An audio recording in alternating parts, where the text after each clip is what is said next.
On finit l'élection et on passe la parole. On finit le... Renaud Beretti. Renaud Beretti. Blanc. Renaud Beretti. Blanc. Renaud Beretti. Renaud Beretti. Renaud Beretti. Renaud Beretti. Renaud Beretti. Renaud Beretti. Renaud Beretti. Renaud Beretti. Blanc.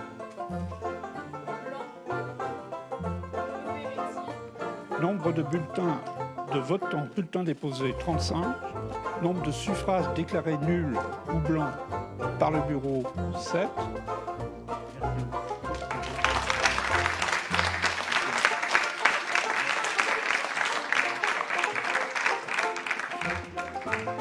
Merci à toutes et à tous de la confiance que vous me témoignez en me renouvelant dans la fonction de maire, une confiance bien sûr qui m'honore et qui m'engage auprès de tous les Aixois. Je remercie notre Benjamin de m'avoir ceint de l'écharpe tricolore et je remercie notre doyen Philippe Aubissier.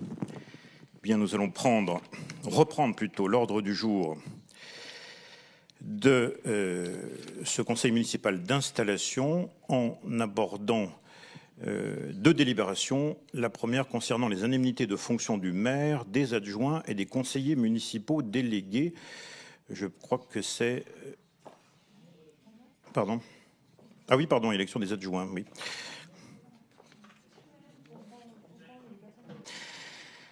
Donc je vous invite à procéder à l'élection. Ah bon, oui, il y a beaucoup de monde qui veut prendre la parole. Oui, je n'avais pas vu, pardonnez-moi. Alors, qui prend la parole? Il faudrait que quelqu'un amène un micro aux collègues qui veulent s'exprimer. Chers collègues, je tiens aujourd'hui à vous féliciter, chacune et chacun d'entre vous pour votre élection et souhaite la bienvenue aux nouveaux entrants au conseil municipal. Vous allez vivre une expérience prenante, parfois chronophage, mais vous le verrez extrêmement passionnante. Monsieur le maire, Renaud, je tiens à vous féliciter, ainsi que les membres de votre équipe, pour votre élection dès le premier tour. Je prends acte de ce résultat et commence ainsi un nouveau mandat de 6 ans comme conseillère municipale d'opposition, rôle nouveau pour moi, mais que j'assume pleinement, en accord avec mes valeurs et qui sera certainement, comme toute expérience, enrichissante et intéressante. Je fais ainsi mien les propos de Nelson Mandela, je ne perds jamais, soit je gagne, soit j'apprends. Et je continuerai donc, comme je le fais depuis 12 ans, à m'impliquer pleinement pour notre belle ville d'Aix-les-Bains et pour ses habitants. Et parce que je considère que s'opposer doit signifier avant toute chose proposer, nous aurons à cœur, avec les élus de l'équipe Aix naturellement, d'être force de proposition et de regarder vers l'avenir. Nous travaillerons avec pragmatisme et objectivité pour défendre l'intérêt général en ayant comme objectifs principaux de veiller à la bonne utilisation de l'argent public, d'aider et de protéger nos concitoyens, d'engager notre ville dans une démarche volontariste de développement durable. Je suis, à titre personnel, fière du parcours que nous avons accompli, fière d'avoir défendu un projet différent, fière d'avoir fait entendre nos idées et fière d'avoir avec moi une équipe compétente pour incarner ce projet.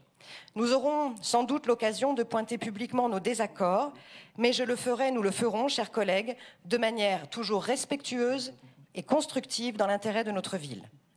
Pour terminer mon propos, je reprendrai volontiers cette phrase de Georges Conchon qui disait « La politique n'est passionnante que dans l'opposition ». Merci pour votre attention, chers collègues, et que vive le débat démocratique pour notre ville. Merci, chers collègues. Il y a d'autres prises de parole.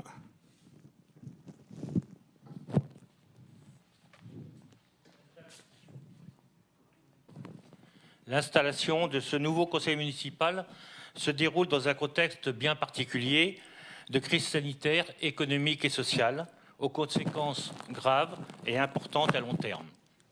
Notre liste, l'alternative Aix-les-Bains écologique et solidaire, avait proposé aux électrices, aux électeurs, un renouveau de la vie politique aixoise, ces propositions n'ont pas réussi à convaincre une majorité de citoyens, peu nombreux à s'être déplacés.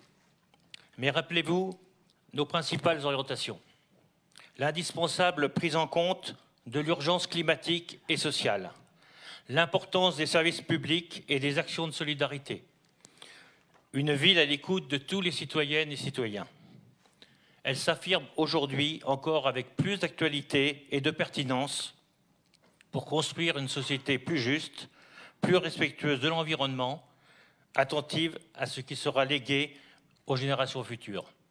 Nous savons tous que le confinement a amplifié les inégalités sociales et montré la difficulté pour les plus modestes à vivre dans un logement inadapté, voire vétuste, à pouvoir se nourrir correctement.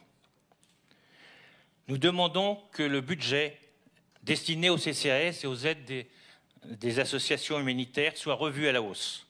L'occasion nous est donnée de repenser totalement certains choix et d'agir réellement, alors qu'il en est encore temps, pour le bien-être de l'humanité et des habitants de notre territoire. Il ne suffit pas de faire voter des vœux qui restent ensuite sans suite. Des référendums locaux doivent pouvoir être initiés par des citoyens. La participation historiquement faible, à 38,26% lors de ces municipales, fragilise la représentation du nouveau conseil municipal. Être élu dans ces conditions exige, pour toutes les décisions importantes, de s'assurer d'un réel soutien d'une majorité de la population. Minoritaires au sein de ce conseil, nous ne serons pas automatiquement dans une posture d'opposition, mais toujours dans une stratégie constructive de recherche de l'intérêt général et en soutien à celles et ceux qui vont subir gravement les effets négatifs de cette crise. Nous inciterons et soutiendrons notamment toutes les actions qui permettront l'accroissement d'une mobilité plus respectueuse de l'environnement, avec des transports collectifs plus étoffés, une meilleure protection des piétons et des cyclistes, avec des parcours dédiés, prioritaires, pour engager une transition vers une utilisation plus réduite de la voiture. Des décisions récentes ont été prises par Grand Lac pour renforcer l'aide à l'achat et la location de vélos. C'est bien, mais cela n'est pas suffisant. Des infrastructures de sécurisation sont indispensables. Nous demandons la création d'une véritable commission municipale mobilité spécifique, intégrant des associations pour accélérer le développement des modes de déplacement non polluants. Nous savons également que le débat démocratique ne peut se limiter au simple débat interne d'un conseil municipal. C'est pourquoi nous serons donc présents dans toutes les mobilisations citoyennes pour dénoncer les projets tels que la construction d'immeubles sur les anciens thermes, la construction de parkings en centre-ville. Nous exigerons partout une concertation pour un urbanisme maîtrisé, respectueux de la nature en ville, des espaces naturels et de leur continuité, et conserver des arbres que vous avez l'intention d'éliminer dans certains quartiers. Comptez sur nous pour être présents et actifs durant toute la mandature pour faire rejeter ce que nous jugerons néfaste et faire adopter ce que nous estimerons utile à l'intérêt général. Merci. Bonjour à tous et à toutes, et surtout bienvenue aux nouveaux collègues qui auront le plaisir de partager ce mandat de 6 ans. J'ai bien conscience que nous sommes là sur une délibération pour le vote des 10 adjoints, donc je ne ferai pas de déclaration de politique générale qu'on aura le temps de faire pendant les 6 années à venir. Moi, je voulais simplement dire que je suis content de représenter ici la liste ex-autrement. Bien sûr, un petit score. Et nous avons, bien sûr, avec ce petit score, la sensation que moi, ici, je ne m'inscrirai pas dans un, mais vous avez l'habitude, dans une attitude d'opposition, mais bien une attitude minoritaire de proposition. Donc ce mandat, mais outre les 920 habitants qui ont voté pour nous, j'aurai bien sûr foi et conscience de défendre tous les Aixois lorsque il faudra s'opposer à une décision qui ne me paraît pas utile. Mais sur le vote des adjoints, je l'ai signalé à Monsieur le maire et à l'administration que je souhaitais être candidat, non pas comme adjoint supplémentaire, mais bien sûr, vous en doutez, pour défendre du mieux que je puisse, que je pourrais, les intérêts de la ville en matière sportive. Voilà. Donc, pratiquement, lors du vote, vous avez un bulletin blanc. Vous pouvez, si vous en avez envie, bien sûr, inscrire mon nom. C'est dirigé contre personne. D'ailleurs, je ne sais même pas qui de la liste majoritaire est proposé sur ce poste. Mais vous pouvez inscrire mon nom et voter pour moi, de façon à ce que la démocratie s'organise, même si j'ai bien compris qu'il s'agissait de listes bloquées. D'ailleurs, je me demande pourquoi on dit liste bloquée. Voilà. Merci.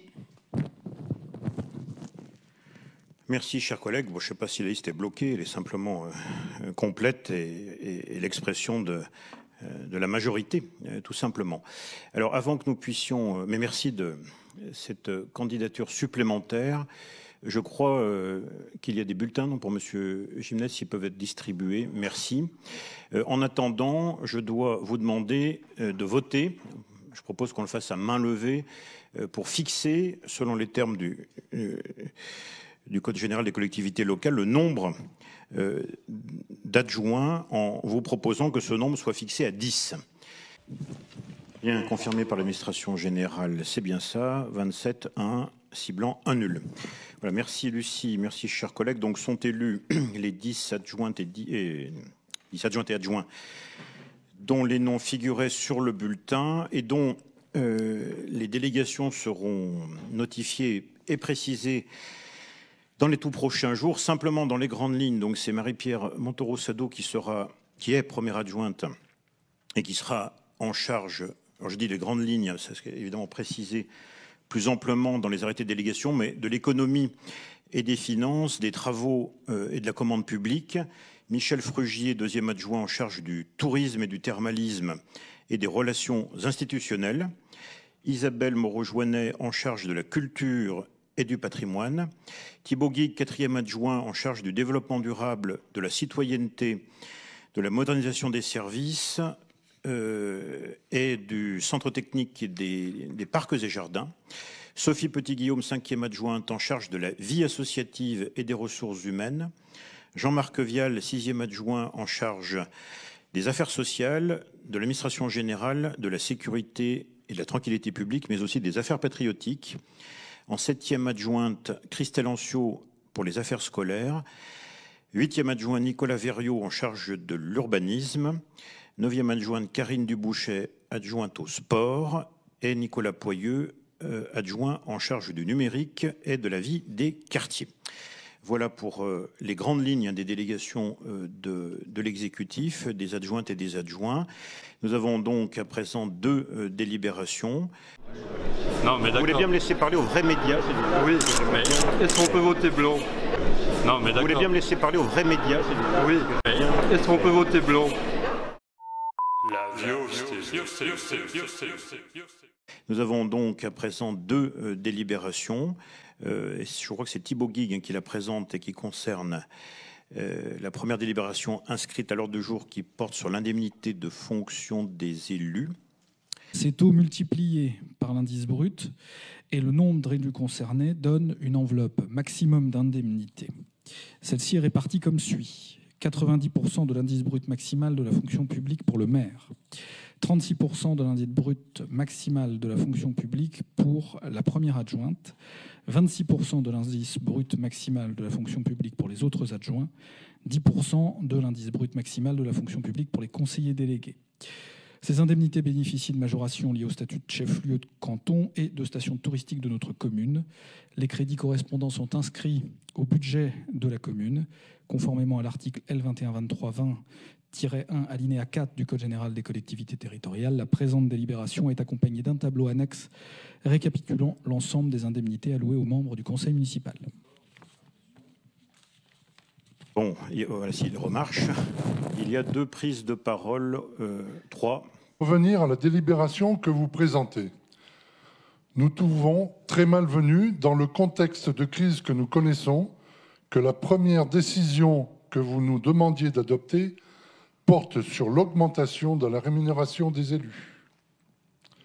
Certes, la loi prévoit que l'indemnité du maire soit de droit et sans débat fixée au maximum. Mais comme la loi le prévoit également, depuis 2014, à l'initiative de votre prédécesseur Dominique Dore, le maire d'Aix-les-Bains ne prenait que 77% prévus par les textes. Vous vous étiez d'ailleurs enorgueilli lors de votre élection en octobre 2018. L'augmentation proposée aujourd'hui représente plus 17% en ce qui vous concerne, l'indemnité passant de 4 172 € à 4 900 €. Plus 23% en ce qui concerne les indemnités des adjoints, passant de 1 138 € à 1 415 €. Bien que l'indemnité du premier adjoint soit-elle réduite de 47%, cette réduction ne permet pas de compenser l'augmentation totale de l'enveloppe de 11%, qui grimpe de 238 649 € à 264 636 €. De notre point de vue, dans la période difficile que traverse notre pays, où nombre de personnes risquent de perdre leur emploi, ou de voir leur salaire diminuer, où de nombreux dirigeants démontrent leur solidarité et font preuve d'exemplarité en renonçant à une partie de leur rémunération, nous trouvons que cette décision est inappropriée. Pour cette raison, nous voterons contre cette délibération portant sur l'augmentation des indemnités des élus. Je vous remercie. Merci, chers collègues. Il y a d'autres remarques oui, M. Fier. Nous sommes, ça passe ? Nous sommes, et sans démagogie, pour une totale transparence des indemnités des élus, notamment dans le cas des cumuls de mandats. Le cadre est bien entendu très réglementé par la loi, comme le précise la délibération, mais il nous semble indispensable que rien ne soit caché afin d'éviter ensuite des polémiques inutiles. Certaines et certains ici ont déjà des indemnités au niveau départemental, régional, de Grand Lac et divers organismes. D'autres, ou les mêmes, vont postuler à des responsabilités prochainement à Grand Lac. Nous demandons donc qu'ils annoncent aujourd'hui publiquement, pour une totale transparence, toutes leurs indemnités actuelles et s'ils postuleront à des responsabilités à Grand Lac où on abandonneront d'autres. Merci. Merci. Monsieur Gimnez. Je prends bien note qu'on est dans la continuité, c'est-à-dire qu'on continue à penser que l'argent de l'impôt des Aixois ne peut pas bénéficier au travail des 18 conseillers sans grade qui continueront à se déplacer un peu partout, pour toutes les commissions. Ces conseillers sont fort utiles, donc il faudrait peut-être, ça sera la première et la dernière fois, je ne vais pas recommencer comme au mandat précédent, je le dis, je désapprouve, et comme on est sur une délibération présentée par Thibault Guigues, je voudrais qu'on retire la dernière phrase que Thibault Guigues peut peut-être nous dire quand il dit que voici la délibération qui concerne la délibération de tous les conseillers municipaux. Thibault Guigues, vous voulez répondre ? La présente délibération est accompagnée d'un tableau annexe récapitulant l'ensemble des indemnités allouées aux membres du conseil municipal. Bien, chacun est bien sûr libre de s'exprimer. C'est vrai que c'est la seule commune où je vois des propos non pas d'union, mais déjà de discorde. Je le regrette, c'est dommage. Ça. Et puis je ne répondrai pas non plus à M. Fier, parce que nous ne sommes pas aux purges de Moscou. Hein, et donc ici, c'est une assemblée libre et délibérante. Chaque assemblée l'est aussi. C'est vrai qu'il y a des collègues dans la salle qui ont des indemnités, mais qui ne volent pas au département ou à Grand Lac. C'est aussi mon cas. Chaque collectivité est en effet libre et autonome. Je vous remercie d'être adopté. Et pour la dernière délibération du Conseil, je crois que c'est notre première. Je vais être un petit peu long. Vous m'en excuserez par avance. L'article L2122, alinéa 22 du Code général des collectivités territoriales donne la possibilité au Conseil municipal de déléguer au maire tout ou partie de ses attributions pour la durée du mandat. Merci, monsieur le maire adjoint, de cette lecture exhaustive, sans en perdre une seule miette, et qui fait réagir Dominique Fier, qui va nous dire ce qu'il en pense. Je vais commencer par remercier l'énoncé de toute la liste des délégations, parce que si nous reconnaissons indispensable que le conseil municipal délègue certaines délégations au profit du maire pour la gestion courante de la commune, nous pensons qu'il faut y fixer des limites. la délégation de pratiquement toute la liste de pouvoirs autorisés par la loi, comme c'est le cas aujourd'hui, cette longue liste que vous venez d'énoncer, favorise l'installation de maires omnipotents qui peuvent s'écarter de la vie démocratique et collective du conseil municipal. Pour les nouveaux conseillers municipaux, la longue liste que vous avez entendue, c'est toutes celles où il n'y aura pas de débat réel avant décision du conseil municipal. Cette dépossession du débat, qui se rajoute à de très nombreux transferts de compétences aux intercommunalités, nous éloigne d'une véritable démocratie locale, proche des citoyens. La signature des prêts bancaires, l'affectation du patrimoine communal, l'exercice du droit de préemption, de conventions d'urbanisme, d'autorisation d'urbanisme sur les biens municipaux, les actions en justice, méritent, avant décision, une présentation et un débat au conseil municipal. À l'heure de la défiance à l'égard des élus, nous plaidons pour de la plus grande transparence, pour plus de pouvoir dans les mains des habitants et du conseil municipal, et non dans celle d'un seul homme ou d'une seule femme. Voilà les raisons pour lesquelles nous désirons garder au conseil municipal le maximum de pouvoir, lui permettant de ne pas devenir une simple chambre d'enregistrement de décisions prises par arrêté du maire, sans information préalable des élus et des citoyens. C'est pour cela que nous ne voterons pas cette délibération. De même, nous allons, dans les 6 mois qui viennent, devoir adopter le règlement interne du conseil municipal, qui non seulement devra protéger le droit des élus, mais aussi, de notre point de vue, favoriser l'implication citoyenne. Nous espérons avoir la possibilité de participer à cette élaboration. Merci. Merci, chers collègues. Décidément, je ne vais pas faire une paraphrase historique célèbre, mais vous avez peur qu'à mon âge, je devienne dictateur. Il s'agit ni plus ni moins que la reconduction de ce qui se faisait sous le précédent mandat. Je ne crois pas que l'exercice en ait été moins démocratique. On est en plus en période de crise, donc je veux bien qu'il y ait du débat, il y aura de la transparence, parce que vous aurez, et j'ai entièrement confiance en vous pour veiller scrupuleusement à tout ce qui sera décidé, partagé d'ailleurs en délégation avec les adjoints et les conseillers délégués, mais il n'y a rien de nouveau dans ce qui est proposé. Et il n'y a d'ailleurs rien de nouveau dans ce que vous critiquez. Donc nous sommes dans la continuité, mais avec une petite nuance quand même, qui est celle de la crise. Si j'avais dû attendre dans les 2 mois qui viennent de s'écouler de faire des débats sur les décisions à prendre, on n'aurait pas pu faire ce que nous avons cru devoir faire pour la population. Et la crise n'est pas terminée, elle va durer longtemps avec des conséquences économiques et sociales, vous le savez très bien, d'ailleurs vous l'avez dit en dénonçant les dérives de l'ultralibéralisme. Donc ces mesures-là, j'ai parlé de confiance, de responsabilité, je les exercerai comme j'ai pu le faire, comme mon prédécesseur Dominique Dore l'a fait, et je ne crois pas que la collectivité ait eu à s'en plaindre. Qui est-ce qui voulait prendre la parole ? André Gimnez. C'est vrai que la liste est un peu longue, mais bon, c'est bien sûr le choix de la majorité. Moi, j'ai peur que, par exemple, je prends à la volée la délégation 4, qu'elle nous dispense maintenant de l'avis d'une commission d'appel d'offres. Vous me direz si je me trompe ou pas. Bon, pour les permis de construire, tout va bien, ça roule. Moi, ce que j'ai peur, c'est qu'on avait un conseil tous les 3 mois à Aix, alors que toutes les autres villes ou villages en font un à peu près tous les mois. Là, le dernier conseil municipal, si j'ai bonne mémoire, date du 5 décembre, c'est-à-dire environ 6 mois. Bon, les circonstances ont fait que les derniers mois ont été contraints et forcés.